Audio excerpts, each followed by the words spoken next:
मचल के बोलिए या रसूल अल्लाह, या रसूल अल्लाह। कुर्बान जाओ बरेली के इमाम की जात पर, कुर्बान जाओ आला हजरत की अजमत पर।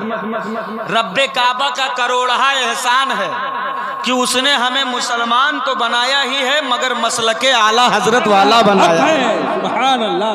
वरना मियाँ आज हम और आप न जाने कहाँ गली गली, नगर नगर, डगर डगर, गांव गांव, मस्जिद मस्जिद, कस्बा कस्बा, बाजार बाजार, मोहल्ला मोहल्ला खिचड़ी का सामान पिट्ठू पे लादे और अल्लाह अल्लाह करते फिर रहे होते।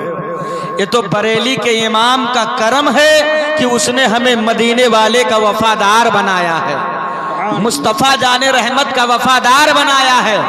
और अल्हम्दुलिल्लाह ऐसा वफादार बनाया, ऐसा वफादार बनाया कि हम सुन्नियों का ये अकीदा बना दिया कि या रसूल अल्लाह अलैहिस्सलातु वस्सलाम, वो जो न थे तो कुछ न था, वो जो न हो तो कुछ न हो, जान है वो जहान की, जान है तो जहान है। नारे तकबीर, नारे रिसालत।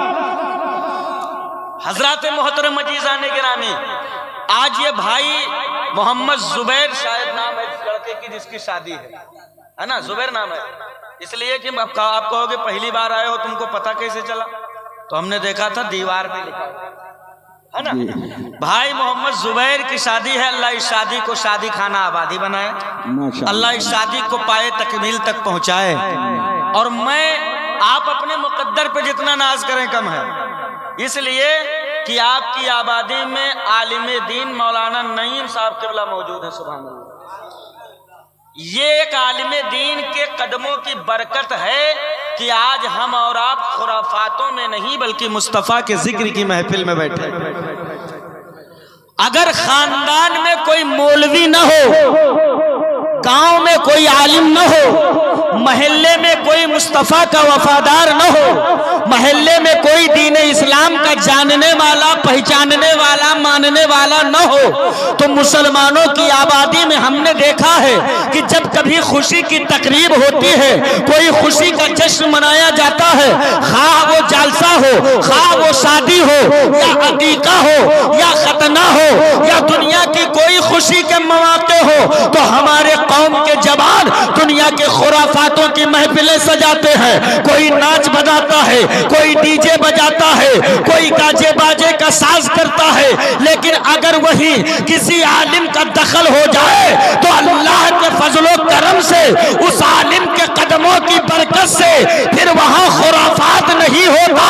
वो आलिम कहता, ए मेरे गांव वालों, ए मेरे अजीजों, ए मेरे चाहने वालों, ए मुस्तफा के मानने वालों, अमा कामयाबियां खुराफातों में नहीं है, कामयाबी तो मुस्तफा की मोहब्बत में है।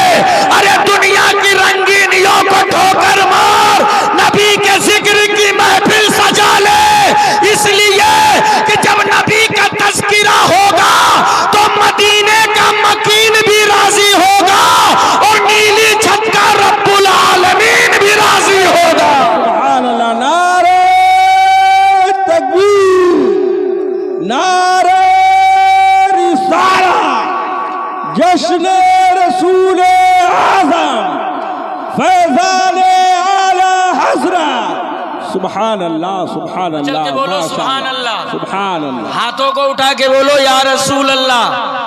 बोलते रहना भैया, वरना मामला सब रॉन्ग हो जाएगा। हाँ, एक जगह जलसा था तो आदमी सब ऐसे बैठाए गए थे जैसे लग रहा था मुजस्समे है पत्थर के, सब ऐसे मौलाना साहब को खाली देख रहे हैं, ना हिल रहे हैं ना डुल रहे हैं। एक आदमी इतनी मोट लाठी लिए और आवाम के चारों तरफ दौरा घूमे, तो मौलाना को लगा कि लगता है कि कुछ मामला गड़बड़ है। ये जितने हैं बोल नहीं रहे हैं, एक है जो लाठी लेके घूम रहा है। तो उन्होंने कहा भैया इधर आओ। आया, कहा हाँ मौलाना साहब बताओ। कहा पहले ये बताओ कि ये लठिया लिए का है दौरे घूमते। अरे कहूँ जगह देख के तू बैठ जाओ, ये चुप्पे जैसे बैठे हैं जहाँ मतलब बुत आए बने बैठे, तू कहूँ कुर्सी देख के बैठ जाओ, हमरे डर लागत है लाठी लिए मुलैछा बांधे दौरे घूमत। तो कहते मौलाना साहब तुम फिक्र न करो, तुम बोलो बोलो, तुम डराओ ना, हम तुमका कुछ न कहे, हम तो उका हेरी थे जो तुम्हें भलायक लेके आवा है। तो तो हमको मौलाना नईम साहब ने बुलाया है ना, ज्यादा ढूंढने की जरूरत नहीं है, मचल के बोलो या रसूल अल्लाह, ऐसे नहीं जिंदगी से बोलो ना या नबी अल्लाह। अल्लाह का एहसान है कि परवरदिगारे आलम ने हमें और आपको इंसान बनाया है। क्या बनाया है? अल्लाह है, इन्नल्लाह अला कुल्ली शय्इन कदीर, रब जो चाहे वो कर सकता है। बोलो कर सकता है कि नहीं कर सकता? हर मुमकिन शय पर अल्लाह कादिर है। अल्लाह चाहता तो हमें और आपको कुत्ता, बिल्ली, चूहा, सांप, गोजर, छछुंदर, सांड, गाय, भैंस, भैंसा जो चाहता बनाकर पैदा कर देता। लेकिन ये उसका एहसान है कि उसने हमें कुछ नहीं बल्कि हजरत इंसान बनाया। क्या बनाया है? इंसान। अब तवज्जो से मेरे जुमलों को नोट कीजिएगा हजरत, और अच्छा लगे तो दुआए खातिमा बिल खैर से नवाजिएगा। अब मैं तकरीर करने के मूड में आया हूँ, तकरीर करने जा रहा हूँ। जी जी माशाअल्लाह। इजाजत है? मचल के बोलो सुभान अल्लाह। अल्लाह ने हमें कुछ न बना के क्या बनाया? इंसान बनाया। अब इंसान बना करके भी बस नहीं किया, इंसान बना करके नहीं छोड़ दिया कि जाओ घूमो, जौन दिल करे वो करो। इंसान बनाने के साथ साथ में अल्लाह ने फिर कर्म किया, इसलिए कि इंसान में भी कई कैटेगरी है हज़रत। कुछ है जो चांद को खुदा मानते हैं, कुछ है जो सितारों को खुदा मानते हैं, कुछ है जो पत्थर को खुदा मानते हैं, कुछ है जो सूरज को खुदा मानते हैं, कुछ है जो नदी नालों को खुदा मानते हैं, कुछ है जो पेड़ पौधों को खुदा मानते हैं, और कुछ तो इतने बड़े अक्लमंद हैं कि सीधे साधे जानवरों में अपनी अम्मा ढूंढ लेते हैं। कुछ इतने बड़े अक्लमंद हैं कि सीधे साधे जानवरों में अम्मा ढूंढ लिए, है ना। लेकिन रब कहता मेरे बंदे, मैं तुझे पत्थरों कंकड़ को पूजने वाला नहीं बना रहा, मैं तुझ पे फिर भी कर्म कर रहा हूँ, तुझे ईमान की दौलत अता कर रहा हूँ। अल्लाह ने तुम्हें सबसे पहले तुम पर क्या कर्म किया कि कोई और मखलूक नहीं बनाया, इंसान बनाया, और इंसान सबसे अफजल मखलूक है। हाँ, बड़ी जिम्मेदारी से कह रहा हूं, इंसान फरिश्तों से भी अफजल है। अल्लाह ने तुम्हें अशरफुल मखलूकात कहा है, तो अल्लाह ने तुम्हें कौन सा मखलूक बनाया? अशरफुल मखलूकात। फिर जब दीन दिया तो सबसे बेहतरीन मजहब इस्लाम अता किया।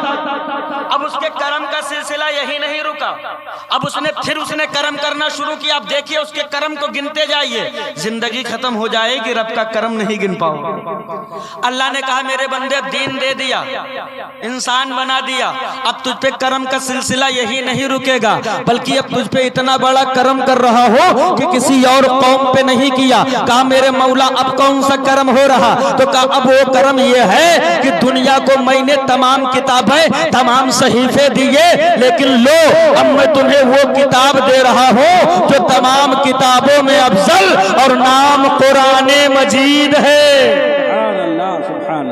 अब इस जुमले पे मुझे उम्मीद है कि कोई साहिबपुर का मुसलमान खामोश नहीं रहेगा।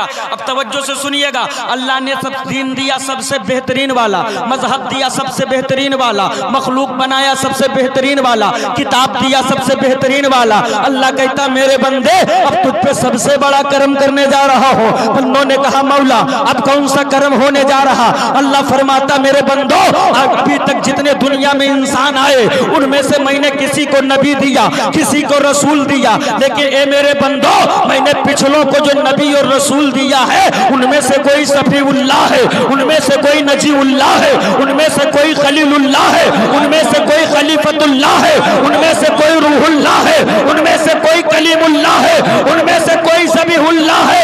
ए मेरे प्यारे बंदे, अब मैं तुझको जो नबी देने जा रहा तो कोई और नबी नहीं बल्कि नबियों का ताजदार मुहम्मदुर रसूलुल्लाह अता कर रहा हो। सुभान अल्लाह, जिंदाबाद। तवज्जो चाहता हूँ, मेरे जुमले को तवज्जो से सुनिएगा। अल्लाह ने दीन दिया सबसे बेहतर, मजहब दिया सबसे बेहतर, मखलूक बनाया सबसे बेहतर, नबी दिया सबसे बेहतर, किताब दिया सबसे बेहतर, यानी हर एक चीज अल्लाह ने अपने हबीब के उम्मतियों को A1 अता किया है, नंबर 1 अता किया है, फर्स्ट क्वालिटी का अता किया है। अब उसके कर्म का सिलसिला यही नहीं रुका, उसके कर्म का सिलसिला बढ़ता गया। जिस्म दिया तो जिस्म में सारे आज़ा दिए हैं, सुभान अल्लाह। एक हाथ न देता तो दुनिया लुलौआ के, एक कान न देता तो दुनिया बहरवा कहती, एक आंख न देता तो दुनिया कनौवा कहती, एक पैर न देता तो दुनिया लंगड़वा कहती। अल्लाह कहता मेरे बंदे मैं तुझे कनौवा लुलौवा लंगड़वा बना के नहीं पैदा कर रहा, बल्कि जिस्म के सारे आज़ा तुझे अता कर रहा हो। लेकिन सुन, अब जिस्म के सारे आज़ा देकर यहीं पर मैं अपने कर्म का सिलसिला रोकूंगा नहीं। इसलिए तुझे जिंदगी जीना है तो ये ले दुकानों मकान दे रहा, ये ले खेतों खलियान दे रहा, ये ले बीवी बच्चे दे रहा, ये ले माँ बाप की नेमत से नमाज रहा, ये ले रिश्तेदारों की नेमत से नमाज रहा। अल्लाह ने किसी चीज की किसी तरफ से कोई कमी न छोड़ी। लेकिन ये मेरे जिंदा दिल मुसलमान भाइयों, अब जरा अपने कलेजे पे हाथ रखो और आजम खान नूरी के सवाल का जवाब दे करके जाना। अगर तेरे सीने के अंदर इंसानियत की रमक जर्रा बराबर बाकी है तो गैरत इंसानी में तन्हाई में जाकर के और मेरे इन जुमलों को तवज्जो से सुनना कि आखिर वो कौन सी कमी रह गई है रब की जानिब से कि तूने अपने जिंदगियों में खुराफात भर लिया है। अल्लाह ने तो करम का सिलसिला रोका नहीं है, अल्लाह ने तो करम पे करम किया है। लेकिन तुझे क्या हो गया है कि तूने शादियों के नाम पर दरवाजों पे रंडियां नचाना शुरू कर दिया। मेरे कौम का जवान अपने हाथों में शराब के प्याले छलका रहा है। तेरे कौम के 18-20 साल के बेटे रात के 3 बजे तक पबजी और फ्री फायर खेल रहे हैं, इंस्टा और फेसबुक पे रील देख रहे हैं। फिर कहीं तो मौलाना कामयाबी नहीं मिलती, फिर कहीं तो अल्लामा इज्जत नहीं मिलता। अमा ये इज्जत किसी रंडी के ठुमके में नहीं है, इज्जत तो हुसैन के नाना के चौखट पर रखी है। अगर लेना है तो पलट के आओ मुस्तफा की बारगाह में, झुका दो अपने सर को, लो सहारा मदीने वाले का और कहो या रसूल अल्लाह मैं मुजरिम हूँ आका, मुझे साथ ले लो कि रास्ते में है जा बजा थाने वाले। सुभान अल्लाह, सुभान अल्लाह, माशा अल्लाह। मेरा ईमान है कि जिस इंकलाब का हम सदियों से इंतजार कर रहे हैं वो इंकलाब हमारे कदमों की ठोकर में पड़ी नजर आई। लेकिन अफसोस दिल के फफोले जल उठे सीने की दाग से, इस घर को आग लग गई घर के चिराग से। दीन इस्लाम को बदनाम करने के लिए गैरों में कहाँ इतनी कुव्वत थी, इसे बदनाम करने का जो हौसला और जो जज्बा गैरों को दिया है हमने और आपने दिया। मेरे कौम का जवान शराब पी कर नालियों में लौट रहा है, मेरे कौम का जवान रंडियों के ठुमकों पर एक एक रात में 50,000 रुपया उड़ा रहा है। मेरे कौम के जवान ताश के पत्ते फेंकते नजर आ रहे हैं। मेरे कौम की बेटियां अपने कदमों को सेना के बाजार की तरफ ले जा रही है।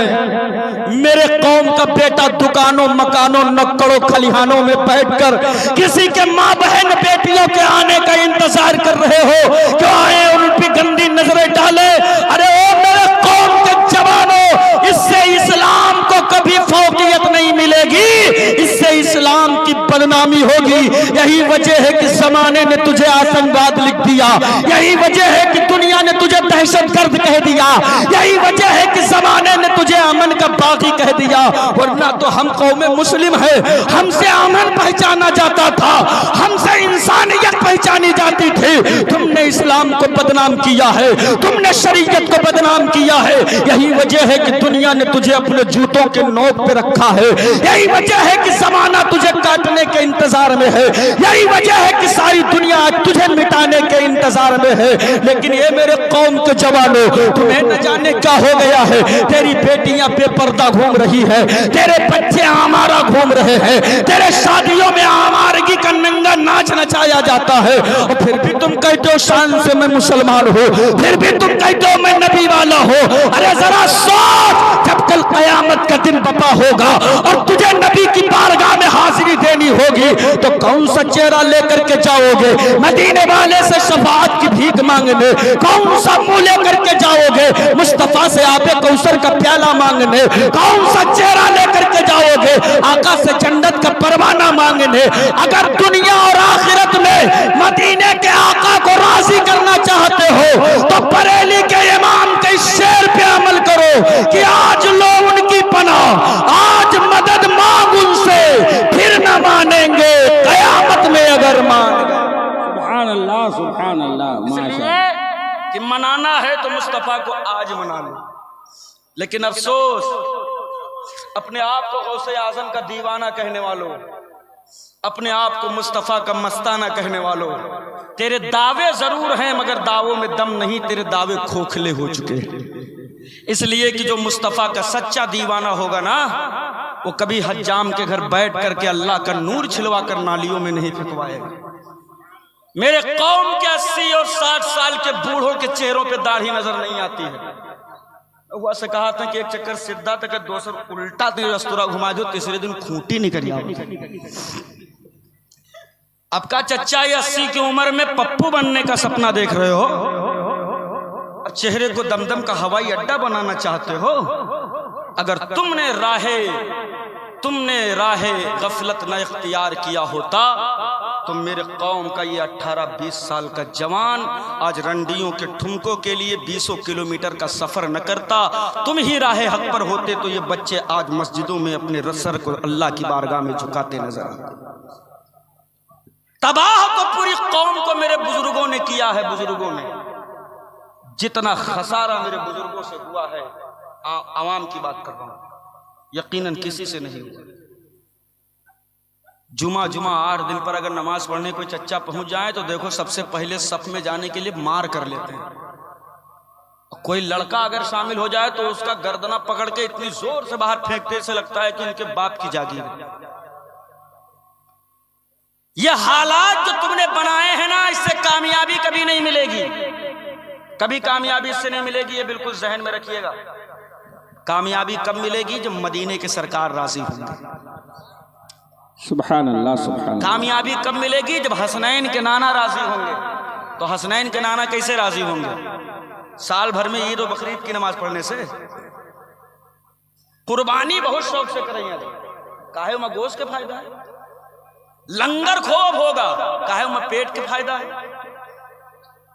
कौनो उर्स हो एकदम मुसलमान फाट पड़ी हूं, काहे मेला है, पकौड़ी मिली, कचौड़ी मिली, फलाना मिली, ढिकाना मिली, उर्स है ना, पेट का फायदा है। और नारा मैं आला हजरत वाला हूं। कसम खुदा की कयामत में मिल जाना आला हजरत को, फिर बताएंगे तुम कौन हो। आला हजरत की तालीमात में से तालीम नंबर 1 ये है कि पहले नमाज पढ़ो फिर नियाज कराओ। लेकिन तुमने क्या किया? पहले नियाज कराए हो, नमाज से कोई मतलब ही नहीं। 100 औरतों में बमुश्किल 5 औरतें नमाज पढ़ती हैं, अल्लाह माशाअल्लाह। 100 औरत है अगर तो बमुश्किल 5 औरतें नमाज पढ़ती हैं, वरना 95 औरतें नमाज नहीं पढ़ती। सही है। इन औरतों से अगर आप खड़े होकर के पूछ लीजिए कि कलमा सुना दो, कसम खुदा की पहला कलमा नहीं आएगा, दूसरा, तीसरा, चौथे की तो बात ही अलग है। नारा लगा दीजिए। नारे तकबीर, नारे रिसालत, उलमाए अहले सुन्नत हजरत अल्लामा मौलाना मोहम्मद बदरुद्दीन साहब क़िबला। नारे तकबीर, नारे रिसालत। सुभान अल्लाह, सुभान अल्लाह, जज़ाकल्लाह। सुभान अल्लाह, माशाअल्लाह। अपने मातों की निगाहों से देख रहे हैं कि हिंदुस्तान की वो अबकरी शख्सियत खतीब आज़म हिंदुस्तान हज़रत अल्लामा मौलाना मोहम्मद बदरुद्दीन साहब क़िबला दामा फ़ुयज़हुम की आमद हो चुकी है। हमारे अकाबिर हैं, हमारे बुज़ुर्ग हैं, इनके मोहब्बतों के साइबान में आपकी समातों की दहलीज़ पर मैं चंद जुमले रख करके अपनी गुफ्तगू को ख़त्म कर रहा हूँ। मचल के बोलें या रसूल अल्लाह, या रसूल अल्लाह। ऐसे नहीं यार, थोड़ी जिंदगी से पेश करें, लहक के बोलें या रसूल अल्लाह, या रसूल अल्लाह। बात समझ में आ रही है? ऐसा तो नहीं है कि बात ऊपर से जा रही है। सवेरे भैया पता चले कि हम कुछ और कह गए, तुम कुछ और समझे बैठे रहो। हम बहुत सलीस उर्दू में गुफ्तगू करते हैं, बहुत आसान जुमलों में, ताकि बात आप तक पहुंच जाए। वरना ये हमारे अल्लामा बदरुद्दीन साहब क़िबला तशरीफ रखते हैं, अच्छी उर्दू बोलने पर आ जाएं तो एक एक जुमला सर तो छोड़ो पिंडाल के ऊपर से निकल जाएगा, नहीं समझ पाओगे। लेकिन ये उलमा अहले सुन्नत की मोहब्बतें हैं कि आपको ये मादरी ज़बान में इल्म दीन मतीन सल्लल्लाहु अलैहि वसल्लम सिखा करके आपको दीन का जानकार बना रहे हैं। ये इनका एहसान है। वरना उर्दू आप सुन लीजिए कि उर्दू किसे कहते हैं। लखनऊ में नवाब साहब थे, तो उनके घर एक नौकर था जो मतलब जो है देहाती था, एकदम कारी इरशाद साहब, एकदम देहाती आदमी था नौकर। तो जब कोई मेहमान आता तो वो कहता नवाब साहब पनिया लई, नवाब साहब चहवा लई, अच्छा, ये नवाब साहब को बहुत बुरा लगा कि यार मैं नवाब हूं और लखनऊ अदब का शहर है, यहाँ ये देहाती बोलकर सारी इज्जत का मटिया मेल कर। एक दिन उसको बुलाएगा, जरा सुन, आज के बाद तुझे उर्दू बोलना है, अगर उर्दू नहीं बोला तो मारूंगा भी और नौकरी से भी निकाल दूंगा। तो उसने कहा, हुजूर आपका हुक्म सराखों पर, हम काहे देहाती बोलकर अपने जान का जामत करेंगे, हम आज से उर्दू बोलेंगे। तो एक दिन नवाब साहब बैठे सुबह सुबह हुक्का पी रहे थे, चिलम से एक चिंगारी उड़ी नवाब साहब के दाढ़ी में फंस गई। अब उसको देहाती में कहना होता तो कह देता, नवाब साहब दरिया जरी जाते बचाओ, लेकिन अब उसको नौकरी और मार दोनों खतरे में दिखा तो वो बांध के हाथ खड़ा हो गया और लगा उर्दू बोलने का। हुजूर जिल्ले इलाही आलम पना, मेरे आका मेरे मौला मेरे मलजा, गुलशने आतिशदान से एक चिंगारी जब्त करने के बाद आपके चेहरे मुकद्दसा से मुत्तसिल ये दाढ़ी का पाकीज़ा आशियाना है। वो चिंगारी बड़ी देर से वहाँ आराम कर रही है, अगर बाए खातिर हुक्म हो तो ये खाकसार खादिम अपनी जगह से उठने के बाद उस चिंगारी की बेजा हरकत पर उसको वहाँ से हटाने की कोशिश करे। अब आप अंदाजा लगाओ कि तब तक नवाब साहब के दाढ़ी का क्या हाल है। मौलाना नईम साहब कह रहे हैं कि जब तक मुंह भी नहीं रह गया हो तो लहक के बोले या रसूल अल्लाह, ऐसे नहीं थोड़ी जिंदगी पेश करें, हाथों को उठा के बोले या रसूल अल्लाह। तो मैं अर्ज कर रहा था, 100 औरतों में 5 औरतें बमुश्किल नमाज पढ़ती हैं। दूसरी तरफ अपने कौम पर रिसर्च करके देखो, तेरे नस्ल में कोई गाजी नहीं पैदा हो रहा है, तेरी नस्लों में कोई नमाजी नहीं पैदा हो रहा है, तेरी नस्लों में कोई बैतुल्लाह का हाजी अल्लाह माशाअल्लाह नहीं पैदा हो रहा है। पैदा हो रहे हैं तो मजबूत वाले नचनिया पैदा हो रहे हैं, पैदा हो रहे हैं तो मजबूत वाले गुमराह पैदा हो रहे हैं, पैदा हो रहे हैं तो दुनिया के तमाम रंगीनियों को समेट कर पैदा हो रहे हैं। क्या वजह है? कभी आपने इस पर तवज्जो दिया कि क्या बात है जो मेरी नस्ल में गाजियों की आमद नहीं हो रही? तो उसकी सबसे पहली वजह यह है कि वालिदैन दीन मतीन से दूर हो चुके हैं, माँ बाप के सीनों में मुस्तफा की मोहब्बत नहीं बची है, माँ बाप के सीनों में रसूलुल्लाह के इश्क का शम्मा बुझ चुका है। अरे आज की माओं का हाल तो देखो, इनकी जिंदगियां सिर्फ खुराफातों में गुजर रही है। हाँ माओ, बड़ी तवज्जो से मेरे जुमलों को सुनना, अल्लाह ने तुम्हें बड़ा मर्तबा तुम्हारा बड़ा मर्तबा बुलंद किया, वरना ये दुनिया तुझे कोई इज्जत नहीं देती थी। अरे जमाना क्या इज्जत देता जब तेरा अपना बाप तुझे जिंदा जमीन में दफन कर रहा था, जब तुझे अपना बेटा गले में रस्सी डालकर बाजारों में बेच दिया करता था, तो और दुनिया क्या औरतों को इज्जत देती। लेकिन कुर्बान जाओ आमना के लाल पर, मदीने के आका सल्लल्लाहु ताला अलैहि वसल्लम जब दुनिया में तशरीफ लाए और सिसकती हुई तपती हुई जिंदा दफन होती बेटियों की आहों को जब सुना, तो मदीने के आका ने फारान की चोटी को मिंबर नूर बनाया और कुफ्र के ताबूत पर आखिरी कील ठोक कर मुस्तफा ने फरमा दिया, ये जमाने वालों बेटियों को इस कदर हकीर निगाहों से न देखो, इसलिए कि इनके मरातिब को अल्लाह ने बुलंद कर दिया है। अब इनमें से जो बहन है वो अपने भाइयों के लिए नेमत है, इनमें से जो बेटी है वालिदैन के लिए रहमत है, इनमें से जो बीवी है अपने शौहर के लिए मोहब्बत है, और इनमें से जो माँ है वो अपनी औलादों के लिए जन्नत हुआ करती है। सुभान अल्लाह सुभान अल्लाह, माशाअल्लाह, मर्तबा दे दिया।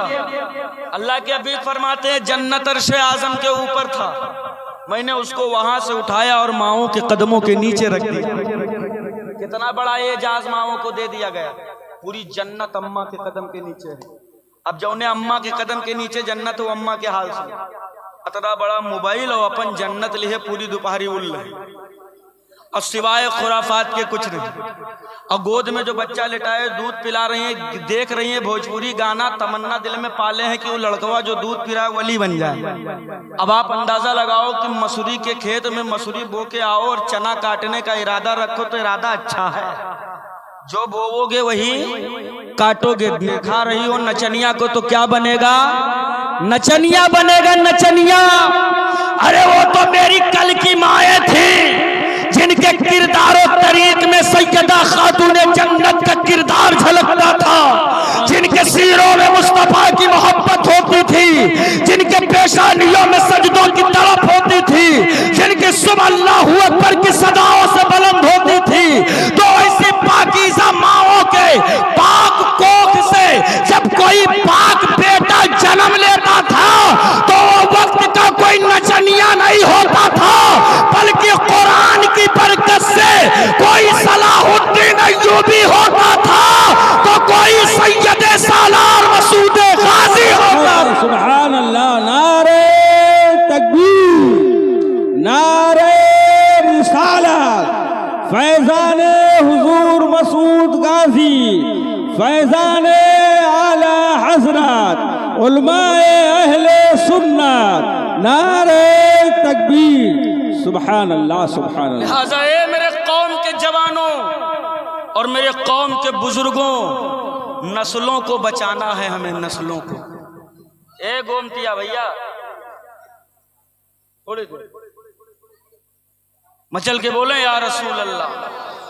हमको जब तक लगेगा सुन रहे हो तभी तक हम तकरीर करेंगे, वरना हमारी आदत नहीं है कि हम हवा में तीर चलाएं।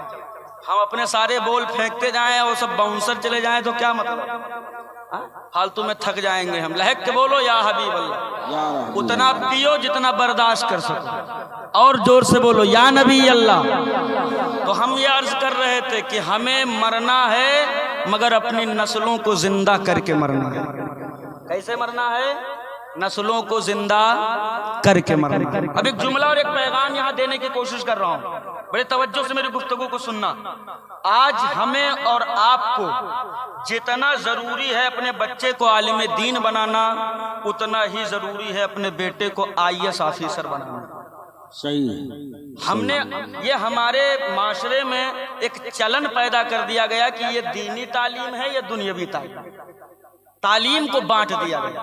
हकीकत यह है कि तालीम बटी नहीं होनी चाहिए, इसलिए कि शरीयत इस्लाम के एतबार से अगर दो भाइयों का हिस्सा तकसीम किया जाए तो उसका जोड़ गुणा भाग लगाने के लिए असली तालीम का सहारा लेना।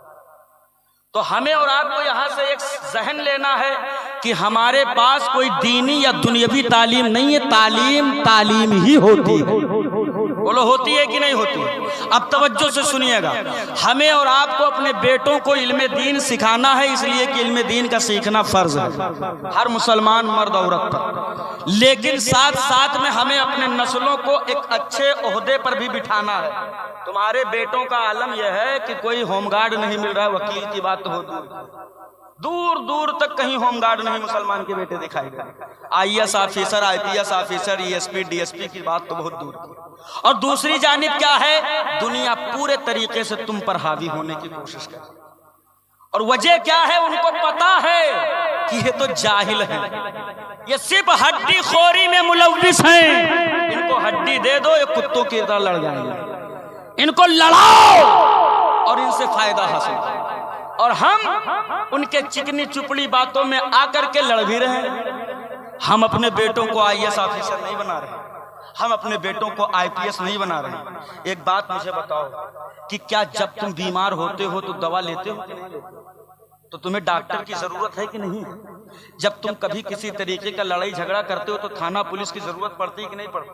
तो तुम्हें ऑफिसर की जरूरत है कि नहीं है? कोर्ट कचहरी के चक्कर लगाते हो, वकील की जरूरत है कि नहीं है? जज की जरूरत है कि नहीं है? कितने पैदा किए हो अपने नस्ल में, मुझे जरा बताओ। कितने बनाए हो IAS IPS ऑफिसर और डॉक्टर इंजीनियर, कितने बनाए हो मुझे बताओ। अगर कोई कहेगा मौलाना साहब हम कहां से बना दें, हम मुसलमान हैं, इतने बड़े फकीर चंद हैं कि मेरे पास फीस देने का पैसा ही नहीं है, हमसे बड़ा गरीब तो दुनिया में कोई कौम नहीं है, हमसे बड़ा भिखारी इस दुनिया में कोई पैदा ही नहीं हुआ है। और यही कौम जो गुर्बत पर रोना रोती है, इसी कौम का आलम यह है कि तुम्हारे यहाँ शादियों के वलीमे के नाम पर 10-10 बीघा जमीनें बेच दिए जाते हैं। माँ बहन बेटियों के ज़ेवरात गिरवी रखकर बारात की नौटंकियां 40 गाड़ियां दिखा करके करवाई जाती है। 5-5 लाख रुपया कर्ज लेकर के शादी ब्याह में हम और आप अपने दौलत का, अपने सरमाया को दुनिया को दिखाने का दावा करते हैं। ये देखो मेरे पास पैसा है, 15 तरीके का स्टार्टर, 3 तरीके का सालन, 2 तरीके की रोटियां, ये इतने तरीके के मीठे, ये सब हम अपनी दौलत को दिखाने के लिए लाखों रुपया कर्जा ले लेते हैं, जमीनें बेच देते हैं, जेवरात गिरवी रख देते हैं, और उसका नतीजा क्या निकलता है? 0 बटा सन्नाटा, कोई नतीजा नहीं। रिश्तेदार आए, हड्डी खाए चले गए। अमा तूने 10 लाख रुपया हड्डी खिला दिया, फायदा क्या मिला? कोई फायदा नहीं है। जो तूने कर्ज लिया है ना, कर्ज, ये कर्ज तेरे रिश्तेदार पलट कर कभी तुझसे नहीं पूछेंगे जो तुमने मुझे हड्डी खिलाई थी वो कर्जा पटे कि नहीं, वो कर्जा तुमने दिया कि नहीं, वो कर्जा से तुम अदा हुए कि नहीं, कोई रिश्तेदार पलट कर नहीं पूछता। अरे वो मेरे कौम के जवानों, अपने अक्ल के दरवाजे खोलो और होश में आकर के जरा सोचो कि उन जो है खुद गर्ज रिश्तेदारों को हड्डियां खिला करके क्या फायदा मिला? अगर तुझे जमीनें बेचने का शौक था तो खुशी खुशी बेच लेता, जेवर गिरवी रखना था तो बेबा खुशी रख लेता, लेकिन अपने रिश्तेदारों को हड्डियां खिलाने के लिए नहीं, अपनी औलादों के हाथों में पावर का कलम दिलाने के लिए बना देता उन्हें IAS, बना देता उन्हें IPS, ताकि कल जब कोई पागल अड़ियल तेरे आबादी की मस्जिद पर गंदी निगाह लेकर के आता, तब वही बच्चा मैदान में निकलकर इमाम के कंधे से कंधा मिलाकर कहता, हजरात फिक्र करने की जरूरत नहीं है,